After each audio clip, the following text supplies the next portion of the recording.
Pretty scene in Nigeria is alive. So it feels like a breathing ecosystem where a lot of different art is they feed off of each other. The other day I was going through Picture and I was checking through the number of submissions that I've made and I counted 16 for open calls and grants. Now, when I first started applying to these things, it was daunting. I didn't know what I was doing. I'm very sure the first two submissions I made, I wasn't using the right word or medium to express how I'm a cultural artist.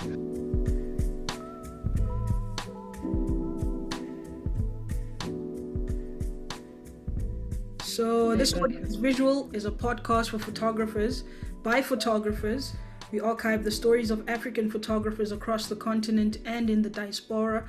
My name is Andy Mkosi, and today I'm joined by Temiloluwa Johnson. I know I messed up the name again. How did you say I pronounce it? It is called Temiloluwa Johnson. Temiloluwa Johnson. You got it a bit, but it sounds like Xhosa. fine. I'm Xhosa.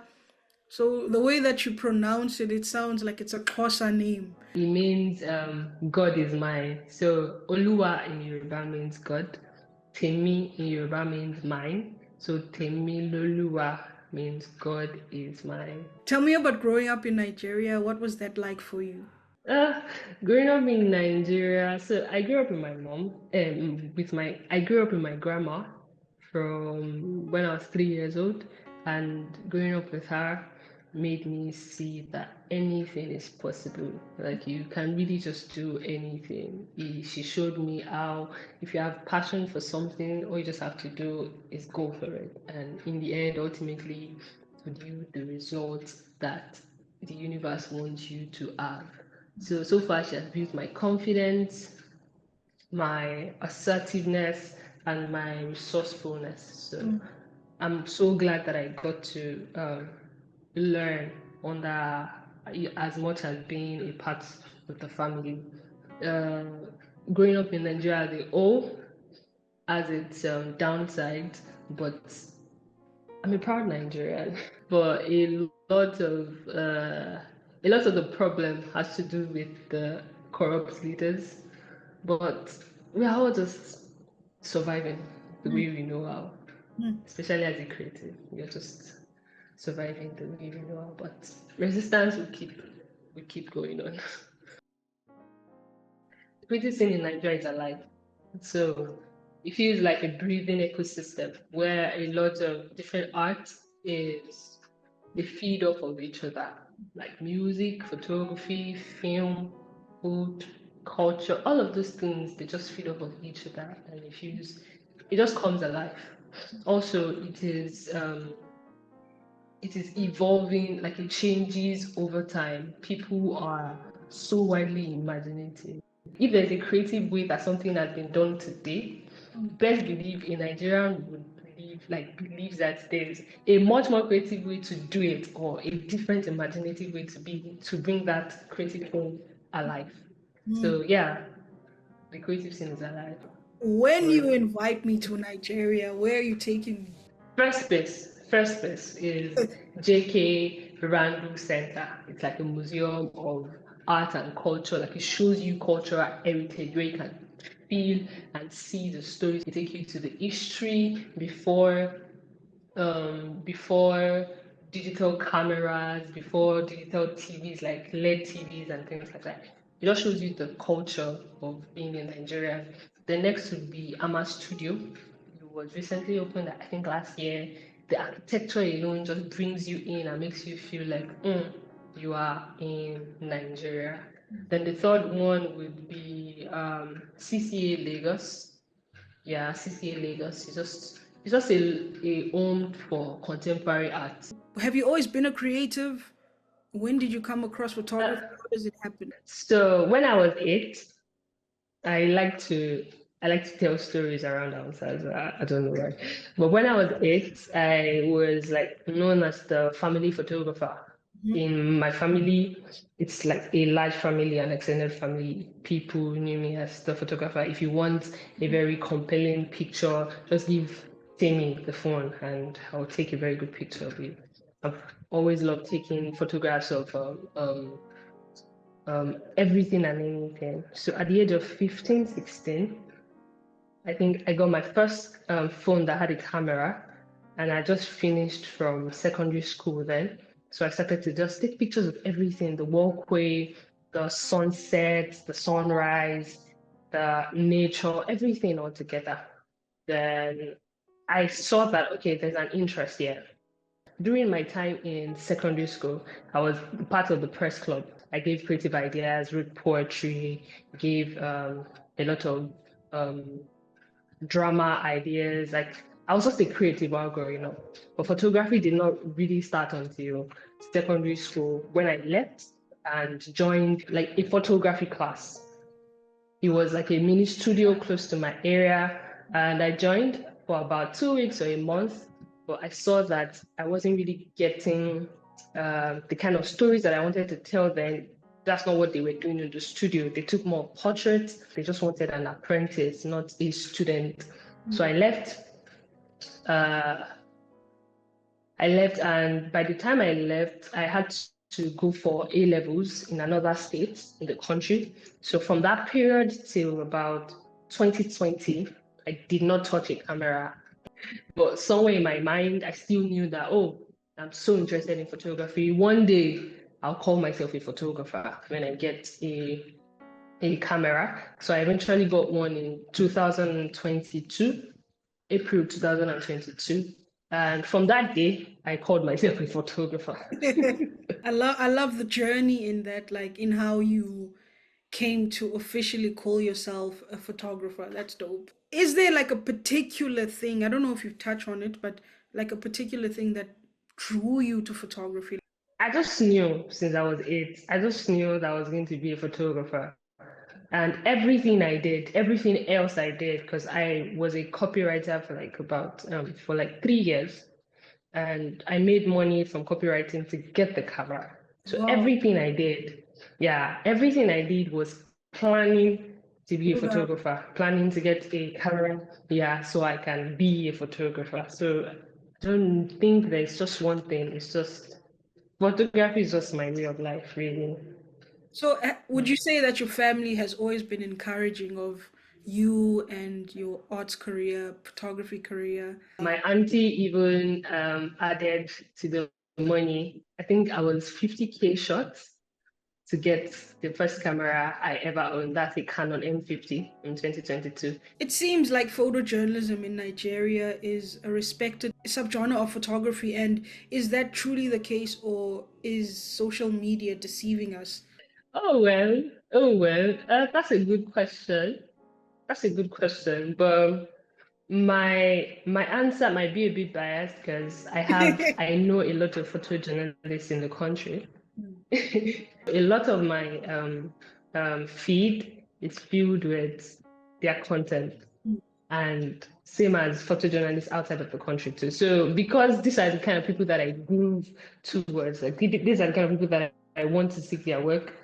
So I would say that there are a lot of photojournalists in Nigeria.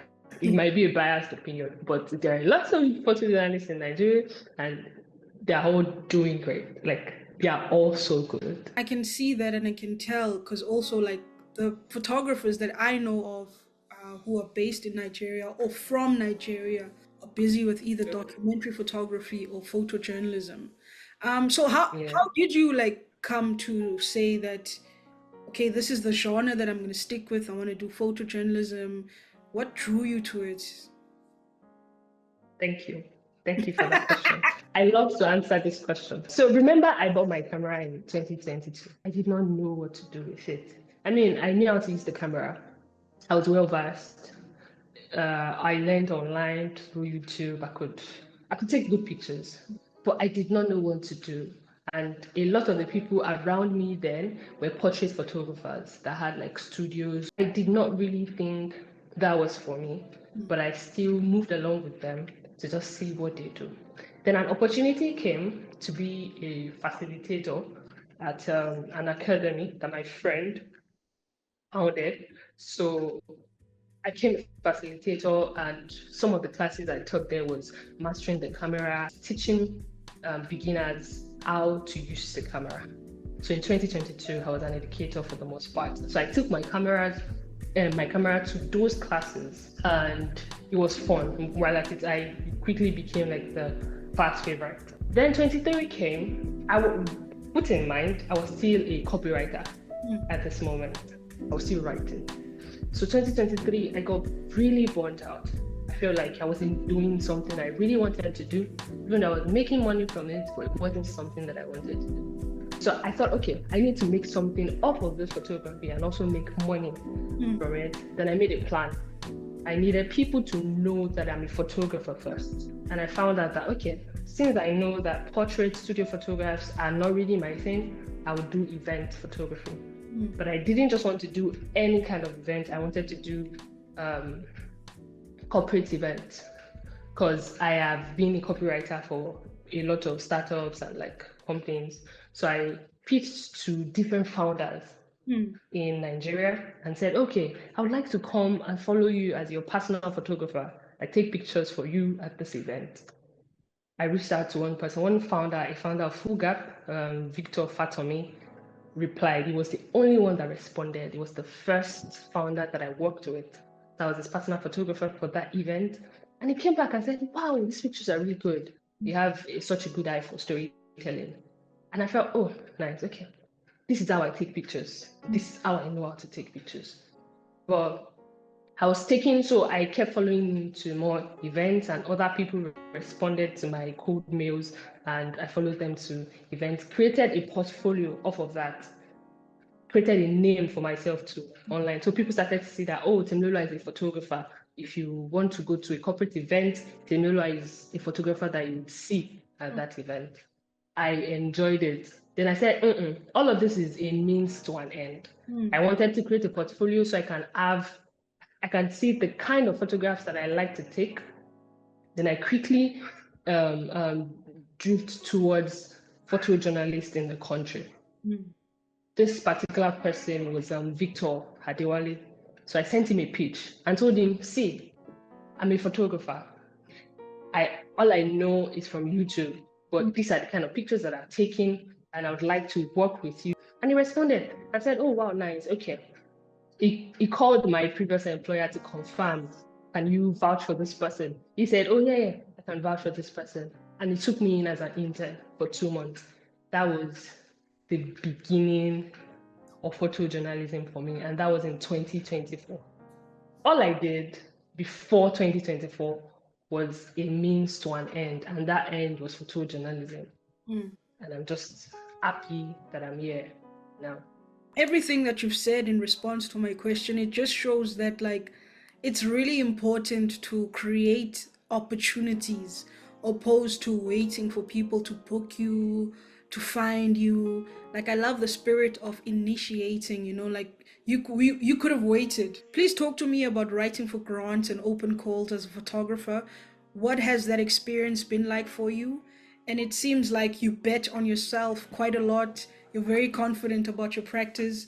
The other day, I was going through Picta, and I was checking through the number of submissions that I've made, and I counted 16 for open calls and grants. Now, when I first started applying to these things, it was daunting.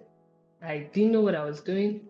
I was just leading with confidence, leading with courage, and I had something to say. I had ideas on things to shoot, but I'm very sure the first 2 submissions I made, I wasn't using the right word or medium to express how I'm a cultural artist.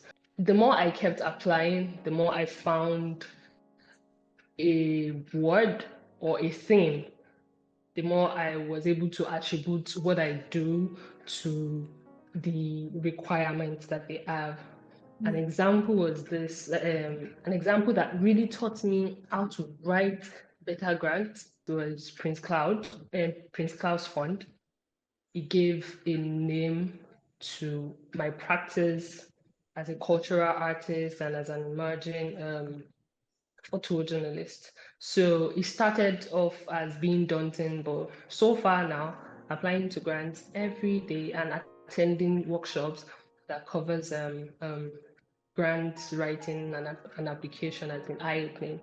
And it has also um, taught me how to bet on myself. Like you have an idea, there are people that can give you the money to make this idea change in narrative. So it's up to you to now sell that idea to the people. Because if you believe so much in an idea, you should be able to sell it to other people. You mentioned something so important, like selling. Like as creatives, we don't know how to, most of us don't know how to sell, like the fact that you brought the word selling into the context of photojournalism, ideas, documentary photography, because essentially we're selling ideas, right? What advice would you give to someone who wants to properly pitch and sell their ideas to possible funders? What I do mostly is one, I'm realistic. I'm finding out that, okay, I think of an idea and I'm wondering, is this something that Priest would really want? Before I even applied, I went through their open call, their requirements for a month, just understanding what they're requesting for. Does my own practice and the place where I'm at the moment, do I think I have all of the requirements to apply? That's one.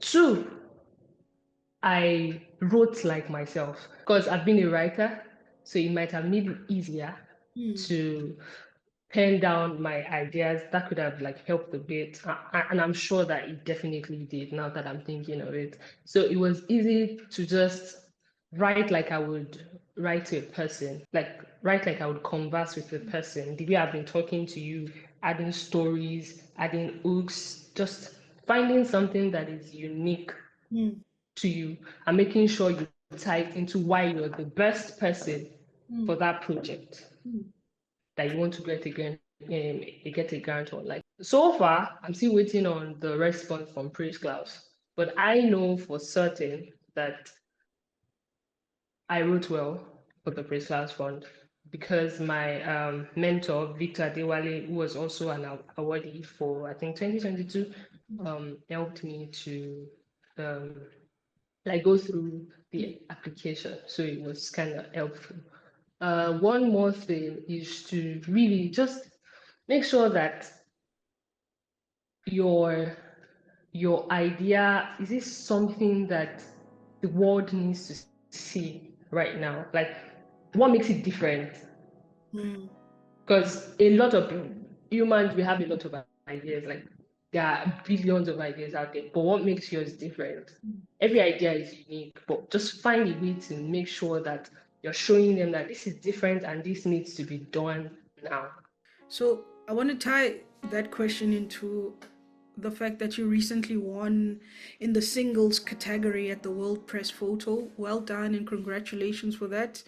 Tell me Thank you so more about that moment in your career and what it means to you. Tell me about that particular picture and the project Mother Moves, House Approves. Mother Moves As Approves is one out of 15 pictures that I submitted to WordPress photo. It's like part of a project called Heavenly Bodies. I shot it at a ballroom, like an underground ballroom here in Lagos. It was one of the events during Pride in Lagos. It was struck on the 21st of June, 2024. And the Heavenly Bodies Ball was the third edition of Pride in Lagos. Temiloluwa created that third edition in respect and celebration of a trans icon in Nigeria that died tragically um, the year before. Uh, Bola Francis was her name. She was an activist. She was a force in the trans community. So she was also the mother of the house of Ivy for the previous year. That night, it was about from 10 p.m. no 11 p.m. till very early in the morning, like 5 a.m. The ballroom ran for that course, and I was shooting all through. There was a no video or photo policy, but I was the only. We were two photographer commissioned for that event. Um, there were a lot of working categories. You know how ballrooms are. So that particular picture is participants celebrating the person who had just won the Mother of the Year. So at that moment, I was overjoyed. I was overjoyed because few minutes before I took that picture and before the person walked on the stage, they almost fell. They didn't let that stop them. They just kept walking. And by the end of it all, got the prize. Like everybody, they were spectacular on the stage. Their outfit was gorgeous. I just felt proud of the person in that moment. But in the moment where I got announced as the winner, or as a winner, like on the WordPress photo awards, I saw the mail and I slept back. I slept back because I was wondering, I did not think I was going to win this because I felt in my head, I felt, oh, give it 2 years before I'm able to win anything, but don't stop applying. Just keep applying. That way you build yourself and you know how to write better. So getting that in just 12 months into actively being a photojournalist was, I don't even have the word for it right now. I was really grateful. I was really grateful for it because stories like that need to be told locally and globally. Everyone needs to see that aside from the strife and struggle, there is also joy. There's also celebration. There's also love. There is chosen families that make people feel safe and secure. So the ballroom was, in particular, that image shows how much love and attention goes into the queer culture here in Nigeria.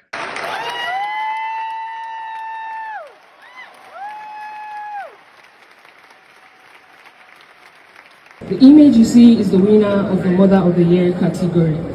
We weren't just dancing, we were defined. To exist as queer in Nigeria is to know fear intimately and to keep dancing anyway. That is what this image is about.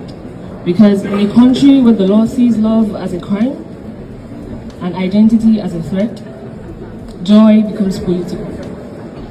Glitter becomes armor, chosen families become safe haven.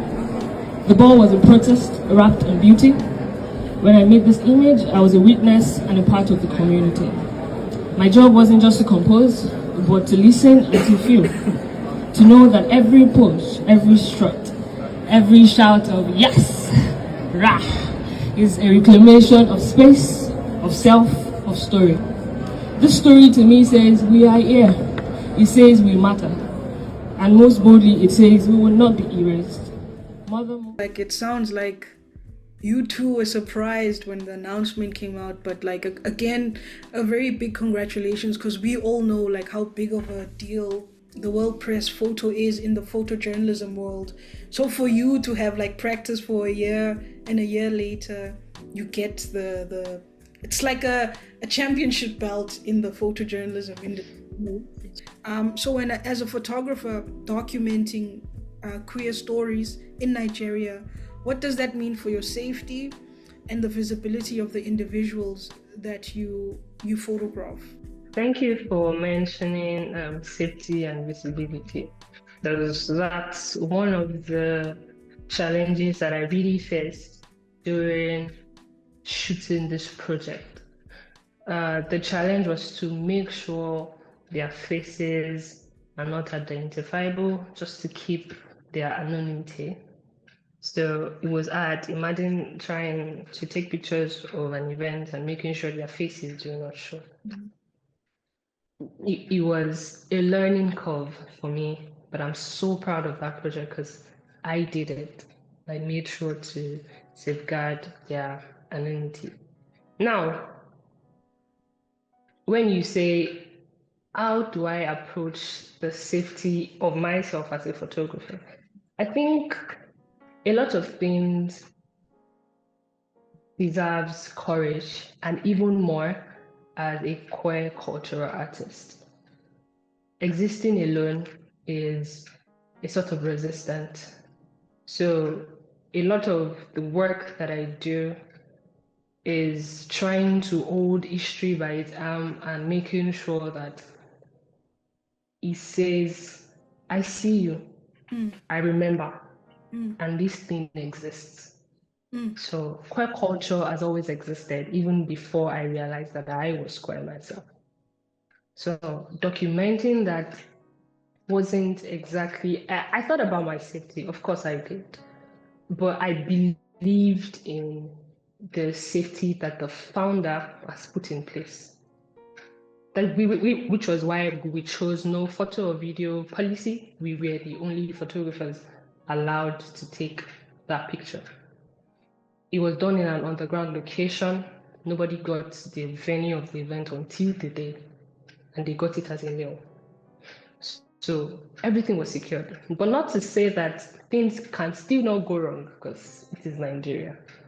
But so much intention and love went into the making of that event. So I wasn't really thinking about my safety.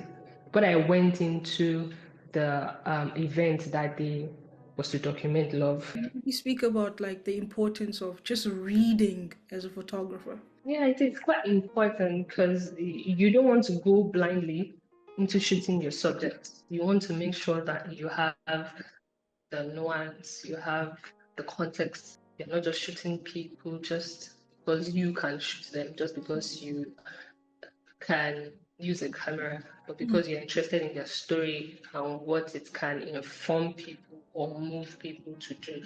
So research is always a great way to get better insight into how to shoot people with love, to show empathy for their story.